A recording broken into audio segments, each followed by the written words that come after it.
Alla Camera 18 deputati hanno presentato un decreto legge per avviare delle lezioni di dialetto nelle classi degli istituti dell'obbligo. Il primo firmatario è il sottosegretario al Mise, il padovano Massimo Bitonci. Seguono Alberto Gusmeroli, presidente della Commissione Attività Produttive, Ingrid Bisa, Dimitri Coin e Gianangelo Boff. La proposta trova consenso soprattutto fra chi lo parla abitualmente. È una cosa giusta? Sì, sono d'accordo perché è una lingua, secondo me. Come parliamo noi il dialetto, perché molti parlano il dialetto qua, e che lo capiscono anche loro perché è una lingua molto istruttiva innanzitutto. Una volta approvato il DDL, toccherebbe alla Regione, guidata dal governatore Luca Zaia, attivarsi per siglare un protocollo d'intesa con il Ministero dell'Istruzione che stabilirebbe i criteri generali per l'attuazione della riforma.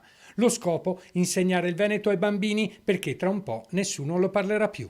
E tanti non sanno cos'è a Segua, per dire, è una cipolla. Adesso Game Boy, PlayStation, computer, parlano che inglesi, i nomi inglesi, perdiamo che l'italiano, non il dialetto. Per gli esponenti del PD sarebbero altri gli interventi di cui la scuola ha bisogno. Una parte dei cittadini la pensa allo stesso modo. L'insegnamento del veneto nelle scuole, ma anche no.